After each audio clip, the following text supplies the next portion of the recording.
오늘 말씀도 지난주에 이어서 시편 45편 말씀으로 은혜 나누려고 그럽니다.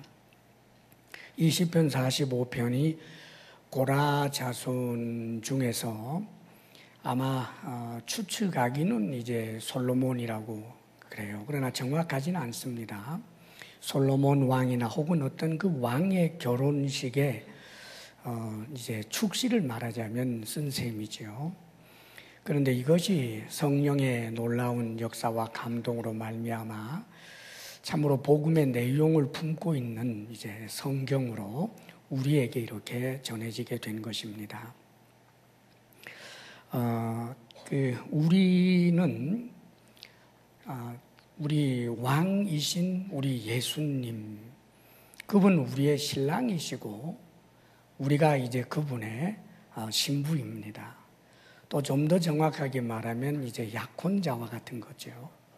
그래서 나중에 이제 그 영원한 그런 혼인잔치를 통해서 이제 정말 결혼으로 말미암아 그 부인이 왕이 가진 모든 것을 누릴 수 있게 되는 것처럼 우리가 종말론적으로 어떤 형용할 수조차 없는 그런 엄청난 그런 행복과 영광 속으로 들어가게 되는 것을 이 성경이 오늘 또 이 말씀을 통해서 우리에게 약속도 해주시고 또 우리로 하여금 찬양케 하시는 그런 말씀이에요.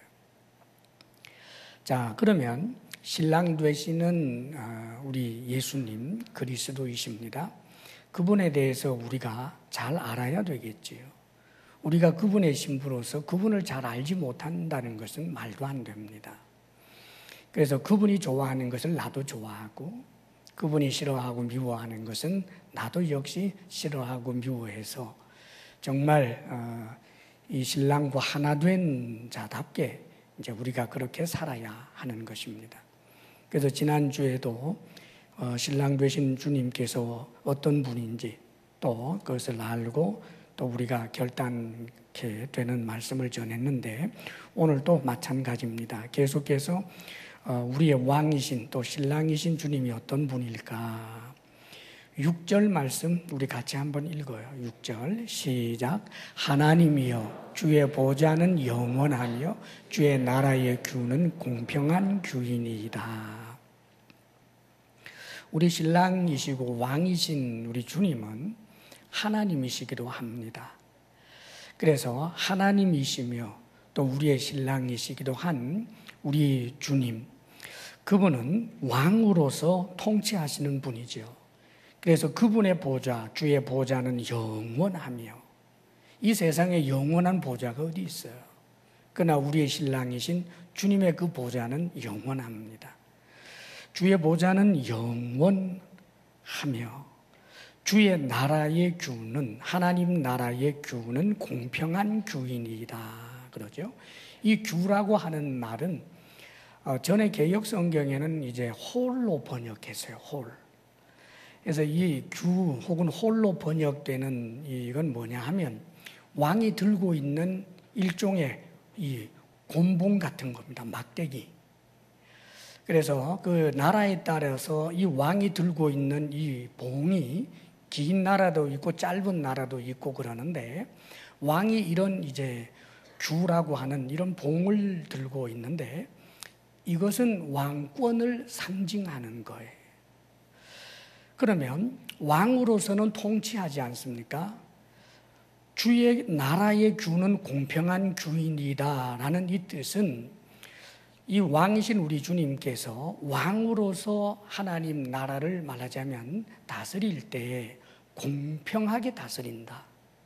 거기는 한 사람도 억울한 사람이 있을 수 없다. 이것을 먼저 말씀해 주는 거예요. 앞으로 임하게 될 영원한 하나님 나라는 왕이신 우리 주님께서 직접 통치하시기 때문에 어느 누구도 억울한 일이 있을 수 없지요. 사실 우리 인간 세상은 불공평한 그런 일들이 얼마나 많은지 모릅니다. 그러나 하나님의 나라는 결단코 그렇지 않습니다. 자, 이렇게 공평하게 지배할 수 있는 이유가 뭘까? 그분의 품성이 왕은 7절에 보면 정의를 사랑하고 악을 미워하시니 그럽니다. 왕이신 우리 주님은 정의를 사랑하시는 분이라는 거예요. 그리고 악을 미워하시는 분이라는 말이죠. 그러니 그분이 다스리는 나라가 공평할 수밖에 없는 거예요. 가끔은 하나님이 정말 이렇게 정의를 사랑하는 분이고 악을 미워하는 그런 분이라면 도대체 그런 하나님이 살아 계신다면 어떻게 이 세상이 이렇게 불공평하고 이 세상에는 왜 이렇게 악이 횡행하고 있느냐, 그렇게 이제 힐문하는 사람들이 가끔 있어요. 물론 그런 질문을 하는 이들이 밑바탕에 이미 하나님 존재를 인정하지 않는 불신에서부터 나오는 질문인 것은 우리가 자제하고라도, 그러나 그들은 큰 오해를 하고 있어요. 사실 우리가 이 세상 보면 너무나 불의하고 악한 일들이 많지요. 우리가 현재 살고 있는 이 세상에도, 이 지구상에는 너무나 억울한 죽음을 당하는 사람도 있고, 자신이 가진 것을 말도 안 되게 강탈당했지만 어디 가서 하소연도 못하고 숨죽이며 자기 가슴만 두들기는 그런 억울한 사람들이 사실 이 지구상에는 얼마나 많은지 모릅니다. 내 잘못이 아닌 일로 나라가 무질서 속에 빠지고, 내가 원하지 않았는데 이 나라 안에서 내란이 일어나서 수많은 사람들이 죽어 넘어지고 피해를 당하고, 참으로 이 인간 세상의 불공평과 불의와 악은 얼마나 많은지 몰라요. 그러면 하나님이 살아계시면 어떻게 이렇게 불의하고 악한 일이 일어날 수 있느냐라고 묻지만, 사실은 우리 하나님께서 당신의 그 정의로우심, 그리고 악을 미워하시는 그 거룩한 품성을 온전하게 드러내게 되면 어느 누구도 존재할 수가 없어요. 자, 이 세상이 이렇게 악이 관영한데 하나님은 살아계신다면 왜 이걸 바로잡지 않느냐라고 묻고 있는데, 이것을 바로잡고 심판하기 위하여 하나님이 나타나면 그렇게 말하는 그 사람은 자신이 있을까요? 정말 자기 자신은 하나님께서 공의로우신, 정의로우신 하나님, 그 정의를 사랑하고 악을 미워하는 하나님이 당신 자신을 고스란히 드러내게 될 때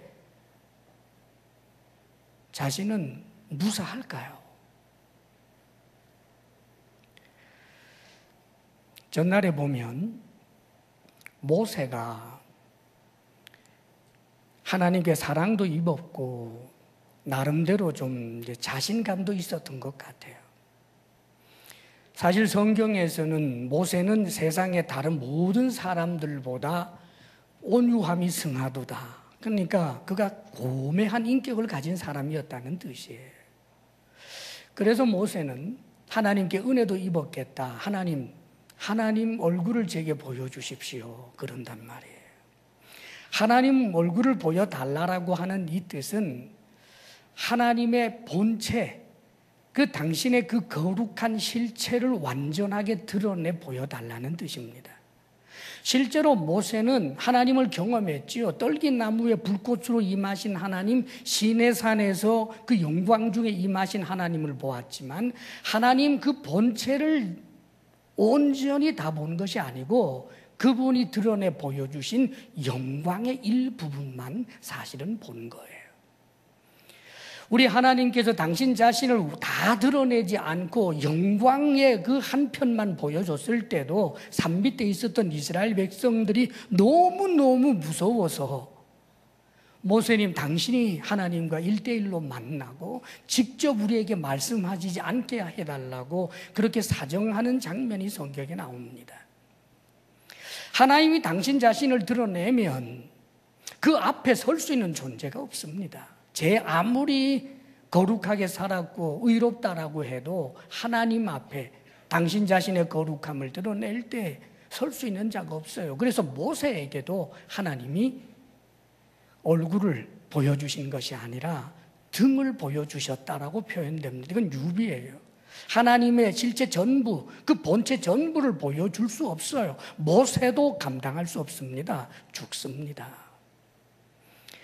지금 사실 우리 하나님은 인간 세상의 이 악 때문에 하나님 당신 자신을 드러내면 다 죽어버리는 것을 알기에 지금 하나님께서는 인간 세상을 어떤 식으로 지배하시고 섭리하시느냐 하면 사랑의 영이신 성령을 통하여 지배하시고 다스리고 계시는 거예요.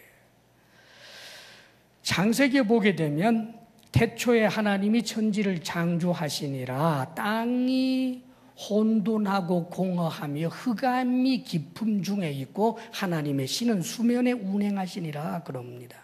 그 혼돈 가운데서도 여전히 성령 하나님이 역사하시면서 나중에 빛이 있으라 하시면서 하나님의 새로운 창조의 역사가 하나님의 때에 시작하잖아요. 우리도 마찬가지예요. 이 인간 세상이 지금 죄가 관영하고 있지만 지금은 하나님께서 당신의 영을 통하여 인간 세상을 지배하십니다. 인간 역사를 섭리하십니다. 모든 피조 세계, 자연 만물, 우주를 다 하나님이 지탱하시고 붙들고 계십니다. 그러나 당신의 실제 전부를 드러내지는 않습니다. 그런데 그때가 와요. 그때가 바로 주님의 재림 때입니다. 주님께서 재림하시게 될 그때 주님은, 하나님은 당신의 그 거룩함을 온전하게 다 드러내시게 될 것입니다. 자, 그럼 우리는 어떻게 해요? 사랑하는 여러분, 우리가 하나님께서는 정의를 사랑하고 악을 미워하시는 분이라고 할 때 사실은 이것이 반갑기만 한 소리일까? 하나님이 정의를 사랑하시고 악을 미워하시는 분인데 내 속에 악의 요소가 있다면, 나에게 불의가 있다면, 그런데 하나님이 이런 나를 통치하신다라고 하면 내가 그 앞에서 어떻게 숨쉬고 사느냐고요, 여러분. 자신 있습니까? 그런데 나중에 하나님 나라가 임할 때 놀랍게도 우리 주 예수 그리스도의 구속의 은혜로 우리가 일생 동안 살면서 지었던 그 모든 죄에 대한 죄책을 우리 주님이 다 감당하셨고, 할렐루야, 의의 옷을 입혀주세요. 우리는 죄에 대하여 그 책임을 져야 하는 그 빚을 말하자면 주님이, 하나님 자신이 스스로 자기 희생으로 감당하셨어요. 그게 십자가 사랑이란 말이에요. 그런데 거기에서 끝나지 않고 하나님 나라가 시작이 되었을 때 내 속에 여전히 악한 것이 있다면, 내 속에 여전히 불의한 그런 이 부패한 본성이 내게 있다라고 한다면, 지금까지 지은 죄는 깨끗하게 씻어줬다고 할지라도 하나님과 더불어 영원 세계가 어떻게 행복하겠느냐고요, 여러분. 그런데 그때에 우리가 완전히 변하는 거예요. 할렐루야. 마치 천사처럼 죄를 전혀 알지도 못하는 존재처럼 우리 존재 자체가 완전히 변하게 되는 거예요. 그래서 우리의 죄는 이미 다 탕감해 주셨고 우리 자신도 완전히 변화되어서 천사처럼 거룩한 존재가 되어서 우리도 하나님처럼 정의를 사랑하고 하나님처럼 악을 미워하기 때문에 그런 하나님이 지배하고 다스리는 하나님의 나라가 잘 맞는 옷처럼 변하고 행복하게 되는 것입니다. 할렐루야. 우리를 변화시켜 주실 하나님을 생각하며 하나님 찬양하며 사시기를 바랍니다, 여러분. 우리 하나님, 우리 신랑이신 예수님이 정의를 사랑하고 악을 미워하시는 분이기에, 그래서 우리는 지금 나중에 임하게 될 하나님의 나라를 소망 중에 살면서 지금 현실 가운데 어떻게 살아야 하는가? 현실 속에서는 우리는 주님의 신부이기 때문에 우리는 정의를 사랑하고 악을 미워하는 사람으로 그렇게 살아야 합니다. 물론 내게는 부족함이 많습니다. 어림도 없습니다. 그러나 정의를 사랑하고 악을 미워하는 삶의 방향과 목표를 정하고 우리가 그렇게 살아내기 위한 거룩한 노력을 주님 안에서 늘 실천하면서 살아야 하는 거예요. 자, 그렇다면 도대체 우리 주님처럼 정의를 사랑하고 악을 미워하는 자가 된다는 게 도대체 뭘까? 그러기 위해서는 하나님의 정의, 이 우리 신랑이신 주님의 정의, 그게 무엇인지를 알아야 돼요. 이 세상의 정의와 하나님의 정의는 다릅니다. 우리 주님의 정의는 뭘까? 보통 정의 그러면 정의와 사랑이 좀 충돌하는 모순적 요소라고 생각하는 경향이 많습니다. 정의와 사랑이 충돌하는 것으로 그렇게 생각을 하지요. 그래서 정의의 깃발을 높이 들게 되면 많은 경우에 정말 이 심판이 따라야 된다라고 하는 생각만이 앞서는 경우가 있어요. 그러나 우리 하나님의 정의는 그 하나님의 정의 자체에 하나님의 사랑이 포함되어 있어요. 이게 더 큰 정의입니다. 사랑이 포함되어 있지 아니한 오로지 의의 깃발만은 높이 들어 올리는 그 정의는 왜곡된 정의고 하나님 정의가 아닙니다. 하나님의 정의에는 반드시 사랑이 그 안에 포함되어 있어요. 바꾸어서 하나님의 사랑에는 그 사랑 속에 하나님의 정의가 포함되어 있습니다. 인간이 하는 사랑에는 그 사랑이 앞서다가 보면 분별력을 잃어버리고 의를 잃어버린 사랑이 있을 수 있지만 하나님의 사랑은 그 사랑에 항상 정의를 포함하고 있어요. 그렇기 때문에 정의와 사랑은 절대 분리될 수 없습니다. 하나님의 정의를 말할 때는 그 속에 당연히 하나님의 사랑이 있고 하나님의 사랑을 말할 때는 당연히 그 안에 하나님의 정의가 함께 있는 거예요. 그렇다면 하나님께서 우리에게 요구하시는 이 정의, 이 사랑은 어떤 걸까? 가령 이런 거예요. 어떤 분이 우리한테 이제 나한테 100만 원을 빚졌다고 합시다. 그러면 빚진 사람의 입장에서도 그는 100만 원 빚진 것을 갚는 것이 의예요. 안 갚아도 된다라고 떼어 먹는 건 불이죠. 또 빌려준 입장에서도 그로 하여금 갚게 하는 것이 의예요. 그런데 여러분, 그의 처지를 들어보고 그의 상황을 살펴보니까 도저히 이 100만 원을 못 갚아요.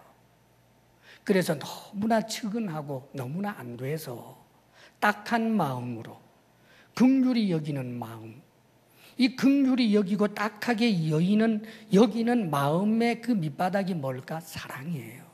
그래서 사랑해서 그가 갚아야 할 빚을 탕감해 줬다고 합시다. 이게 더 큰 의예요. 빚을 갚아야 한다고 족치고 빚을 갚도록 감옥에 쳐넣는 것보다가 그의 처지를 이해해 주고 그래서 빚을 갚지 않아도 좋다라고 하는 것은 사랑만이 아니라 그것은 더 큰 정의다 이 말입니다. 그러므로 우리 주님께서는 우리에게 깃발만은 들고 흔드는 그런 정의가 아니라 하나님의 정의, 이 세상의 정의보다 더 큰 정의를 실천하며 살기를 원하는 거예요. 하나님께서는 이것을 우리에게 원한다 그 말입니다. 그렇기 때문에 주님께서는 비유의 말씀을 해주신 적이 있죠. 여러분 잘 아는 대로 1만 달란트 빚진 자와 100데나리온 빚진 사람 이야기예요. 이 화폐 단위는 뭐 옛날이고 워낙 엄청나니까 그냥 우리말로 알아듣기 쉽게 말한다면 어떤 관리가 자신의 왕에게 천문학적인 그런 액수의 빚을 졌어요. 말하자면 한 10조쯤 졌다고 생각을 해봅시다. 갚을 수 있어요? 감도 안 오죠? 10조. 예. 그런데 그 엄청난 빚을 졌는데 왕이 갚으라고 하니까 뭐 그거 갚을 수 있겠습니까? 재산 다 팔고 뭐 저 자식 다 노예로 팔아도 어림도 없단 말이에요. 그런데 그 관리의 처지를 불쌍하게 여긴 왕이 빚이 없는 걸로 탕감해 줬단 말이에요. 이게 뭔가? 큰 의예요.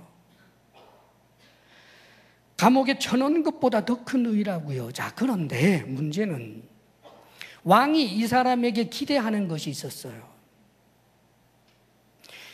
자신이 탕감받았다라고 한 사실에 대하여 응답하며 살아가는 삶, 그걸 원하고 있었단 말입니다. 그런데 이 사람이 어떤 짓을 하느냐 하면 왕에게서 그렇게 엄청난 빚을 탕감받았는데 자신의 동료 관리 가운데서 자신에게 한 1,000만 원 정도 빚진 사람을 보더니 내놔라, 빚 갚아라, 이 불의한 놈아, 빚 갚아라, 빚은 갚아야 되는 거야. 그럽니다. 내가 이래저래해서 지금 어렵습니다, 좀 참아주십시오. 그럴 때 왕을 생각하고 그 빚을 탕감해주는 더 큰 의의를 실천하며 나아가야 하는데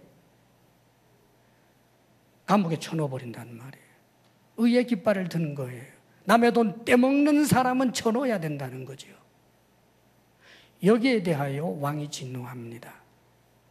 그래서 다시 그래, 그렇다면 네가 말하는 그 정의대로 나도 해주겠다. 너는 내 빚을 못 갚으니까 너는 불의한 자고 너는 감옥에 들어가라. 갚을 때까지 들어가라.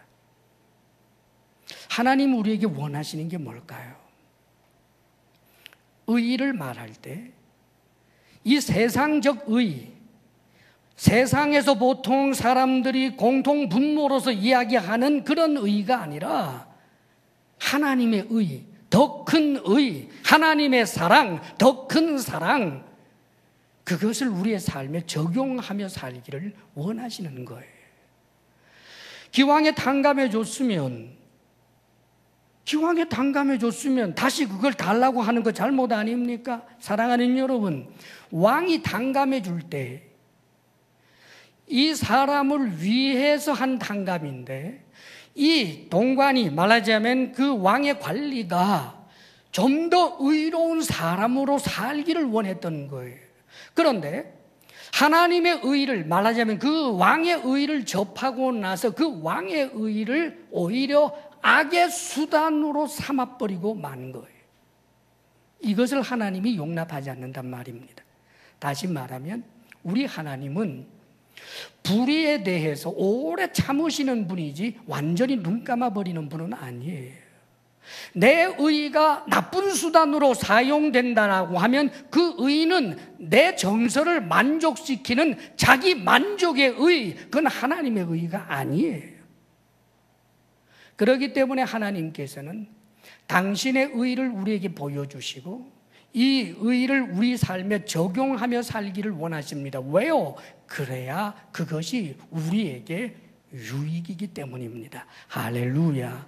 의와 사랑이라는 건 그런 거예요. 나를 위한 의가 아니고 너를 위한 의, 나를 위한 사랑이 아니라 너를 위한 사랑 말입니다. 십자가 사랑, 십자가 의가 그런 거예요. 사랑하는 여러분, 때때로 우리는 이 세상에서 정말 악한 그런 모습들, 우리 참으로 이 미간이 좁아질 만큼 그렇게 불의한 일들을 하는 그런 모습이나 제도나 그런 사람들을 볼 때가 있습니다. 그럴 때 사랑하는 여러분, 우리는 먼저 단계별로 생각해야 할 것이 내가 저 사람이 저 제도가 가지고 있는 그 불의와 악이 내게 없는가를 먼저 점검해야 해요.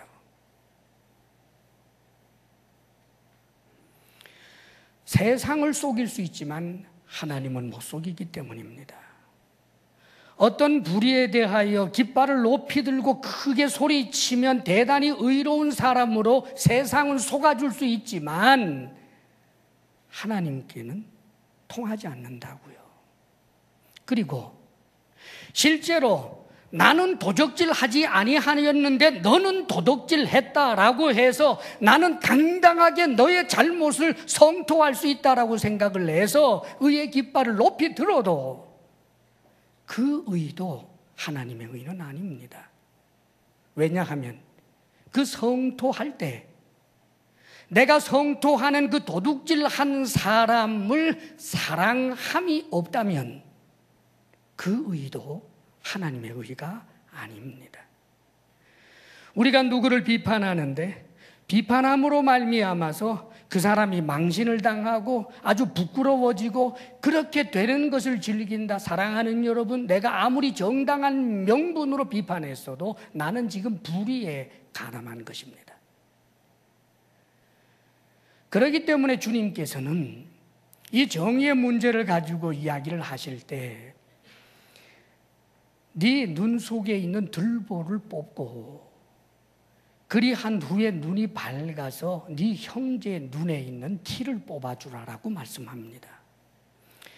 자, 기억하십시오. 형제의 눈에 있는 티를 괜찮아 내버려 두라는 거 아니에요. 뽑아주라는 거예요. 그런데 여기 순서가 있어요. 내 속에 있는, 내 눈에 있는 들보를 뽑으라고 합니다. 들보, 대들보인데 그게 어떻게 내 눈 속에 들어가 있을 수가 있나요? 하나님이 요구하시는 것은 내 속에 있는 티는 대들보처럼 여기라 그 말입니다. 내게 있는 죄와 악은 더 크게 여기라 그 말이에요. 내 죄의 문제를 더 심각하게 여겨라. 이 정의의 문제를 나 자신에게 적용할 때 훨씬 더 엄격하게 적용하라. 그렇게 우리가 살아내노라면, 사랑하는 여러분, 형제의 눈에 티를 뽑아줄 수 있어요. 눈 속에 있는 티를 뽑아낸다라고 하는 것은 세밀한 작업이고 거기에는 기술이 요구가 되고 있고 그가 아프지 않도록, 눈이 다쳐지지 않도록 조심해야 된다는 말이에요. 그런데 내게 지금 티가 있어서 그게 대들보가 되어서 내 눈을 가려서 장님이 되었는데 남의 눈에 티를 뽑으려고 하면 티를 뽑아주는 것이 아니라 죄송하지만 남의 눈알을 뽑아버리는 거예요. 의의 깃발을 들면서 얼마나 많은 사람들을 망가뜨리고 철저하게 짓밟아버리는지 몰라요. 그게 의가 아닙니다. 의를 가장한 불입니다. 하나님의 의에는 반드시 사랑이 있다고요. 우리는 하나님의 의가 내게 적용될 때 하나님께서는 그렇게 하시는 거예요.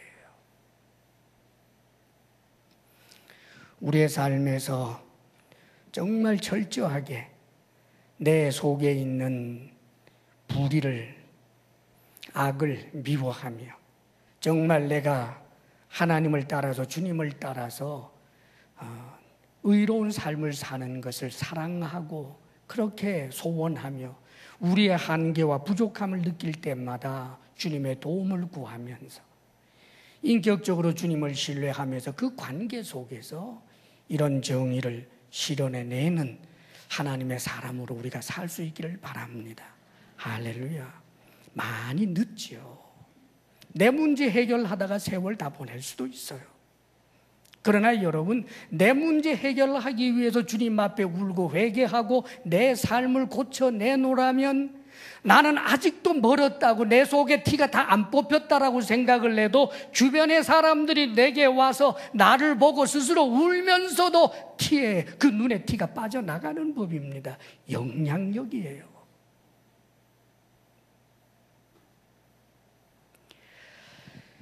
그런데 오늘 이 말씀 가운데 보면 정의를 사랑하고 악을 미워한 우리 주님을 동료보다 뛰어나게 했다라는 그 놀라운 말씀이 있어요. 7절을 우리 다시 한번 읽어보겠습니다. 시작.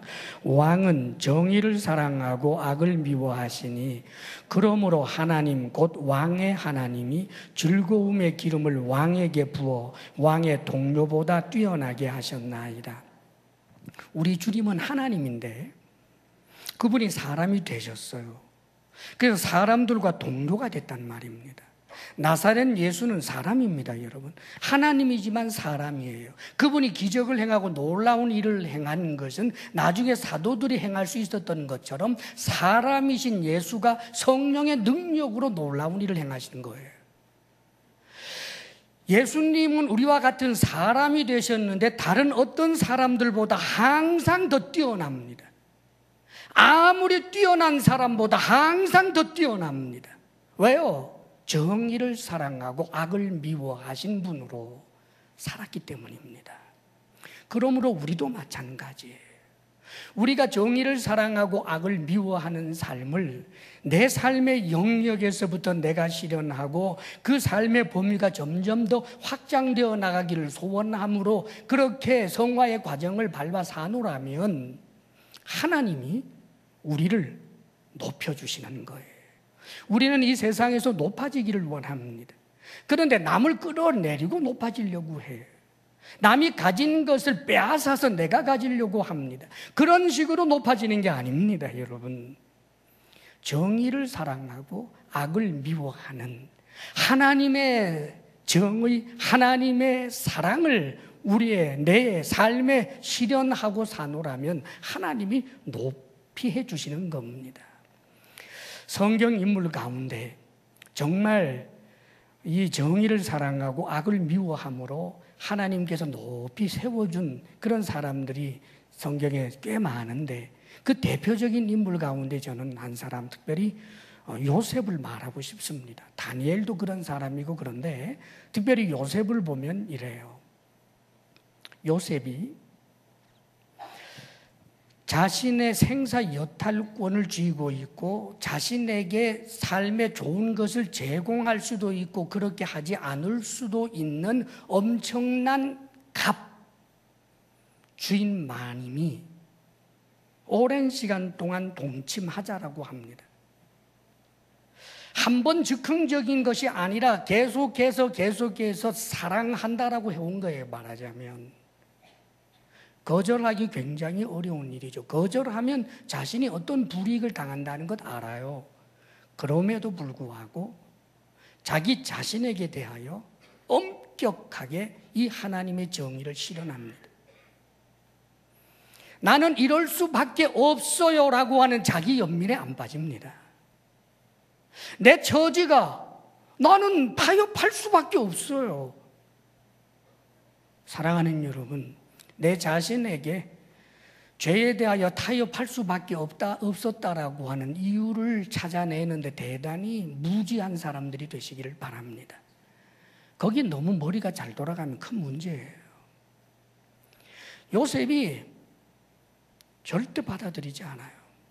자, 그런데 나중에 이 요셉이 이렇게 자기 자신에게 엄격하고 목숨까지 걸었잖아요. 정의를 실현하려고. 그런데 나중에 그가 총리가 되고 난 다음에 자신을 죽이려고 했고 팔아넘긴 형들을 만납니다. 자, 그럴 때 정의의 칼을 뽑아서 당신들이 내게 어떤 짓 했나? 하나님이 오늘 복수하라고 너네들 날 만나게 했구나 하면서 복수의 칼을 뽑아 들지 않았습니다. 오히려 이들을 용서하고 용납할 뿐만 아니라 이들의 자녀까지 요셉이 책임지고 길러내지요. 하나님의 정의, 보다 더 큰 정의, 사랑이 있는 정의를 실천한 거예요. 자, 그렇다면 지금 요셉이 자신의 감정에 충실해서 그래, 형들보다는 내가 더 마음이 크고 넓은 사람이요. 그래, 나는 아직 이왕 옛날 과거지사고 용서하지 이거였을까? 나의 정서를 만족시키기 위한 그런 용서였을까? 아닙니다, 여러분. 요셉은 처음에 그들을 보자마자 내가 요셉입니다. 너네들 당신들 그럴 수가 있어 하고 바로 시작한 거 아니에요. 그들이 변화되기를 원했어요. 그 악한 이 형들이 깨닫고 변화되기를 원했습니다. 그래서 아마 이 요셉은 하나님께 지혜를 구하면서 이 형들로 하여금 고난의 길을 좀 가게 만듭니다. 힘든 일을 좀 겪게 만듭니다. 그래서 사실 이 요셉의 지혜대로 이 형들이 자신들이 어려움을 겪으니까 자기들끼리 대화를 나누는 가운데 깨닫는 말 합니다. 옛날에 우리가 살려달라고 했던 그 동생을 팔았던 일로 하나님이 우리에게 징계하시는구나 깨달아요. 그뿐만 아니라 이 깨달음이 진정으로 그들에게 말하자면 깊이 그 본질적으로부터 변화가 일어났기 때문에 유다의 경우에는 나중에 어떻게까지 이야기하느냐 하면 배달은 자기 동생 베냐민을 억류시켜 놓겠다라고 할 때 옛날 같으면 시샘했을 텐데 아버지가 너무 사랑하는 것. 그런데 이 유다가 만일 베냐민 막내 동생을 여기 억류하면 우리 아버지가 살지 못합니다. 그리고 저 동생, 막내 동생보다 차라리 나를 대신해서 노예로 삼아주시고 저 막내 베냐민은 풀어달라라고 하는 이 변화된 형들의 모습을 보면서 요셉은 할렐루야 하게 되는 거예요. 울어요. 너무너무 좋아서. 사랑하는 여러분, 요셉의 용서는 자신의 감정에 충실을 하고 자신의 감정을 위안하고 너 대단한 사람이야 자기가 자기 칭찬하기 위한 용서가 아니라 진정으로 그 형들을 위한 용서요 사랑이었습니다. 이게 바로 정의를 실현하는 거예요. 여러분 주변에 악한 일을 하는 자가 있거든. 먼저 저런 악의 모습이 내게 있는지 점검해보고 여러분 자신이 그 악에서부터 떠날 뿐만 아니라 아직까지 그 악에서 떠나지 못한 그 형제를 보고 주님 앞에 탄원하며 기도하고 그를 향한 사랑의 마음으로 그를 1대1로 만나 주의 말씀으로 권하고 권하며 이런 단계를 밟으면서 나가는 것이 정의를 실현하는 것이지, 정의라는 이름으로 쉽게 비판하고 비방하고 욕하고 떠들고 그것이 정의 실현이 아닙니다. 이 세상의 풍조는 우리와 다르기 때문에 때때로 세상이 흘러가는 거대한 물줄기에 우리가 무조건 함께 흘러가야 된다고 생각을 하지만 사랑하는 여러분, 우리의 기준은 하나님이라는 사실을 잊지 말고 하나님 보시기에 정말 정의로운 사랑이 있는 정의, 더 큰 의를 실천하며 살아가는 주의 사람들 다 되시기를 바랍니다. 아멘, 아멘.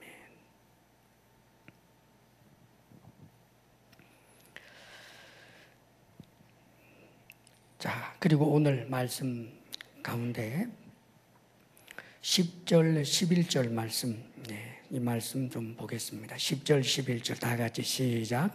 딸이여 듣고 보고 귀를 기울일지어다. 내 백성과 내 아버지의 집을 잊어버릴지어다. 그리하면 왕이 내 아름다움을 사모하실지라. 그는 내 주인이시니 너는 그를 경배할지어다. 여기 딸은 왕후를 두고 한 말이었어요. 그러니까 옛날에 이제 다른 나라의 이제 공주가 이를테면 왕비가 된 경우가 많아요. 그러면 옛날에는 내가 시집을 가서 어느 나라의 왕비가 되면 내게서 태어나는 아들이 다시 이 왕권을 이어받아야 되잖아요.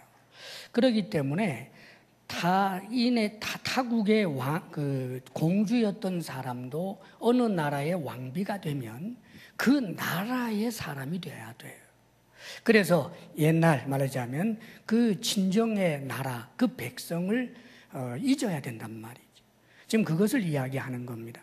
그런데 이것의 영적인 의미는 우리가 주님의 신부로서 주님과 약혼을 맺고 주님과 결혼을 하는 사람이에요. 그러면 과거 예수님을 믿기 전에 내가 즐겼던 죄의 낙, 그 달달하다고 느껴지던 죄의 낙을 완전히 잊어버려야 된다는 말입니다. 끊으라는 거예요.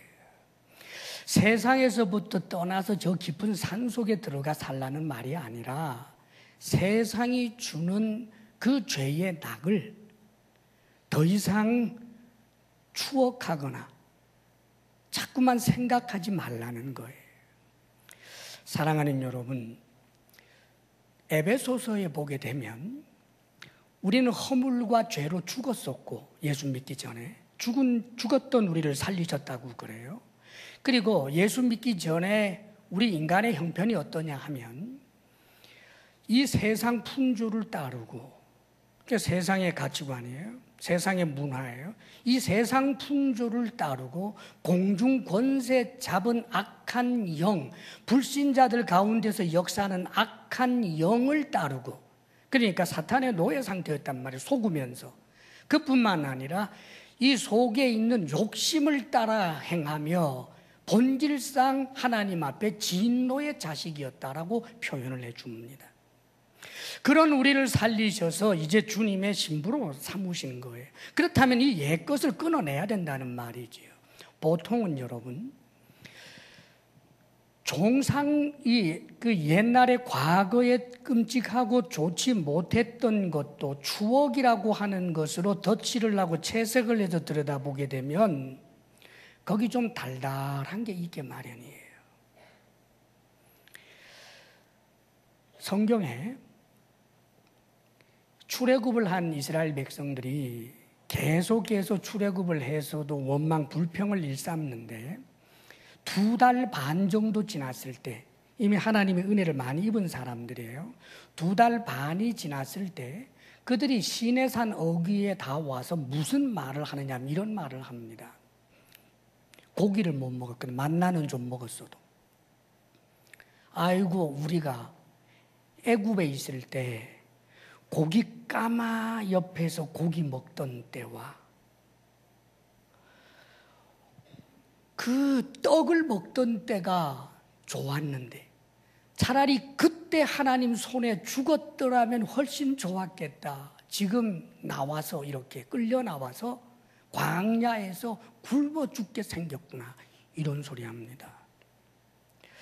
여러분 한번 생각해 보세요.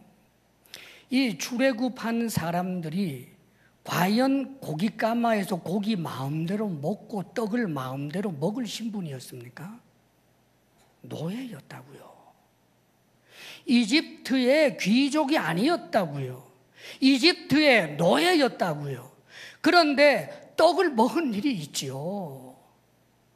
노예로 살면서 떡 마음대로 먹지 못하고 고기 마음대로 못 먹었지만 가만 생각하면 먹었던 때가 있어요. 이를테면 이집트의 어떤 축제의 날, 우상 숭배하는 그 축제의 날에 그때는 이 노예들이 고기 가마에서 고기 이렇게 삶아대다가 슬쩍이 잘라가지고 입에 집어넣어도 주인이 좀 모른 척 해줄 때도 있고, 노예에게도 너희들 이번에 떡 좀 먹어라 떡 줄 때도 있었겠지요. 지금 그것만 생각나는 거예요. 노예살이 할 때의 그 한숨, 그 무너지던 자존감, 그 비참함, 그건 생각 안 나고 말입니다. 죄의 노예 상태로 있을 때 무너지던 그 자존감, 하나님 하나님 하며 너무나 나는 여기서 자유하고 싶어요. 이 중독에서부터 벗어나고 싶어요. 이 죄에서부터 벗어나고 싶어요. 그렇게 노예 상태로 근심하고 고통하고 애통해 했던 그 과거는 하나도 생각 안 나고, 술 중독 걸린 사람들이 술에서 벗어나기 얼마나 원하는지 아십니까? 도백이 있는 사람이 도백에서 벗어나기를 얼마나 원하는지 아십니까? 그때의 그 비참함은 생각하지 못하고 그때의 그 죄의 달달함만 생각나는 거예요. 이걸 해결하지 못했기 때문에 결국 이스라엘 백성들은 나중에 하나님 앞에 머리 쳐들고 정식으로 반역을 저질러요. 그래서 그들이 40년 동안 광야에 있으면서 그 첫 세대들이 다 죽어버리고 맙니다. 가나안 땅에 못 들어가게 하신 거지요. 우리에게 경고하시는 말씀이에요. 사랑하는 여러분, 과거를, 죄의 낙을 즐기는 것 끊어버리시기를 바랍니다. 그게 우리에게 해줄 수 있는 게 없어요. 자, 돌아가면 정말 떡을 먹느냐? 못 먹어요. 돌아가면 정말 고기를 먹느냐? 못 먹어요. 스스로 속을 뿐이에요. 그러기에 성경은 요한일서에서도 말씀하시기를 세상이나 세상에 속한 것들을 사랑하지 말라. 세상을 사랑하는 데는 하나님의 사랑이 거기 없다라고 그렇게 말씀합니다. 왜 세상 사랑하지 말라고 했을까요? 세상을 사랑한다고 해서, 세상을 요구한다고 해서, 세상에 소망을 준다고 해서 세상을 얻을 수 있는 것이 아니기 때문입니다. 돈 사랑하면 돈 얻습니까? 지위 사랑하면 지위 얻습니까? 어림없어요. 사탄이 항상 속입니다. 예수님 시험할 때 그게 우리를 시험하는 방법인데 예수님에게 뭐라고 합니까? 산 위에 올라가서 모든 천하를 보여주고 나한테 절 한 번만 해라. 그러면 이 천하를 너에게 주겠다. 거짓말이에요. 줄 마음도 없고 줄 능력도 없습니다. 사탄에게는. 세상 사랑한다고 세상 얻는 것 아닙니다. 하나님 사랑할 때 세상과 그보다 더한 것도 얻는 것입니다. 단추가 그렇게 되어 있는 것입니다. 첫 단추를 바로 꿰야 하는 것입니다. 하나님 사랑할 때 세상에 필요한 것 얻습니다. 세상보다 더 크고 위대한 것도 얻는 거예요. 속지 않으시기를 바랍니다, 여러분. 그러면 어떻게 하면 될까? 11절에 명백하게 가르쳐 주잖아요. 11절 말씀 우리 같이 한번 읽어보겠습니다. 시작. 그리하면 왕이 내 아름다움을 사모하실지라. 그는 내 주인이시니 너는 그를 경배할지어다.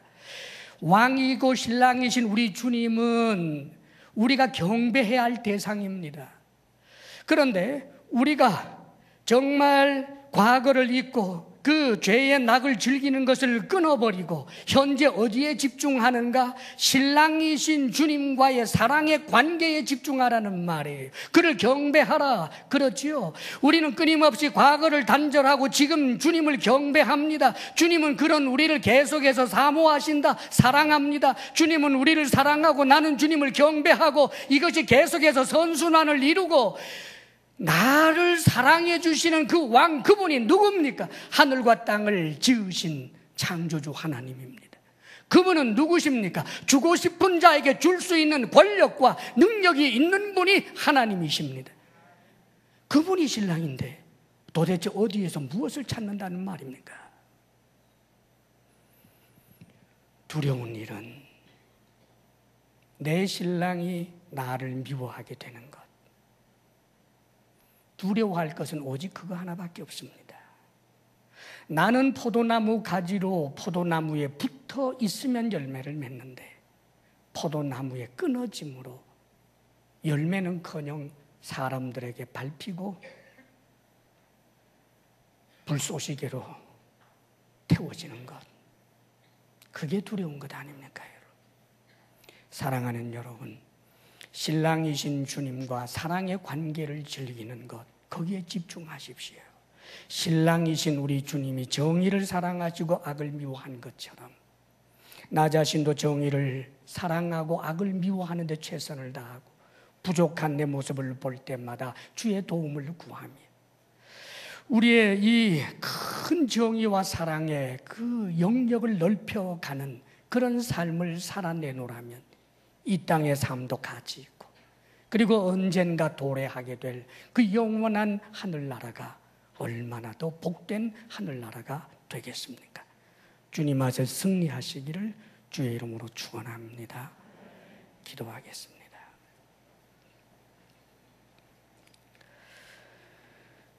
아버지 하나님, 하늘과 땅을 지으신 하나님이 사람 되시고 우리의 신랑이 되신 사실에 감사를 드립니다. 신랑이신 주님과 사랑의 관계 즐기게 하시고 신랑이신 우리 주님이 정의를 사랑하시고 악을 미워하신 것처럼 내 속에서 불의를 도려내고 악을 도려내며 아버지 하나님, 날마다 더 큰 정의를 실행하는 삶을 살도록 최선 다하도록 역사하여 주옵소서. 아버지여 세상의 낙, 죄의 낙을 즐기는 아버지, 과거의 내 모습 지워버리게 하시며 오직 주님에게 초점 맞추고 살아가는 우리들 되게 하옵소서. 예수님 이름으로 기도하옵나이다. 아멘. 할렐루야. 신랑 되신 주님 늘 경배하며 사십시오. 정의를 사랑하시고 악을 미워하는 주님이 우리에게 두려움으로 나타나지 않는 것은 그분의 큰 의가 사랑을 포함하고 있기 때문입니다. 우리들도 그런 정의 실천하며 사십시다. 힘이 부족하면 주님께 나아가면 됩니다. 내가 더러우면 주께 용서함을 받고 거룩하게 살 수 있도록 도와달라고 기도하며 나아가십시다. 과거를 다 잊고 죄의 낙을 다 끊어버리시기를 주의 이름으로 축복합니다. 아버지 하나님,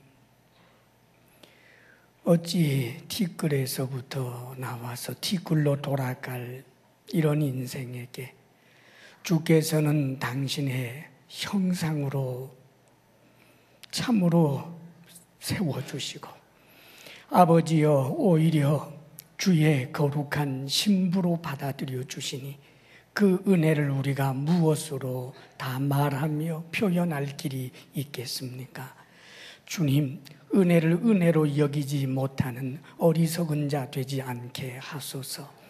세상과 그보다 더 영원하고 크고 놀라운 것을 주시거늘 아버지, 땅에 더러운 것 한 자락 얻지 못하였다고 스스로 복없다 하는 어리석은 사람 되지 않게 하여 주옵소서. 아버지 감사합니다. 주님 앞에 감사의 마음을 담아 주님께서 주신 일터에서 말씀을 따라 성실하게 일한 땀의 열매로 하나님 앞에 올려드립니다. 주님, 물질을 주로 삼지 않고 그리스도를 주로 삼고자 고백하며 우리에게 소중하게 여기던 것을 하나님 앞에 기쁨으로 올려드리오니 주님, 감사로 드리고 사랑함으로 드리고 힘을 다하여 드리며 없는 가운데서 드리고 정직함으로 드리는 이 예물이 주께서 받으실 만한 의의 예물 되게 하여 주옵소서. 우리 성도들 주께로 받을 수 있는 믿음 주셔서 말씀을 따라 성실하게 일할 때마다 100배나 결실하게 하여 주옵소서. 우리 성도들에게 건강의 복을 주옵소서. 마음의 평강을 주옵소서. 부부사랑 돈독하게 하옵소서. 우리들의 자녀가 우리들과 한 가지로 하나님을 늘 경배하며 살아가는 진정 정의로운 이들이 되게 하여 주옵소서. 이제는 우리 주 예수 그리스도의 크신 은혜와 하나님 아버지의 한없는 사랑과 성령의 교통하심과 충만케 하심이 하나님을 예배하고 경배하며 나아가는 사랑하는 모든 성도들 위해 이제로부터 영원토록 함께 하시기를 간절히 축원하옵나이다. 아멘.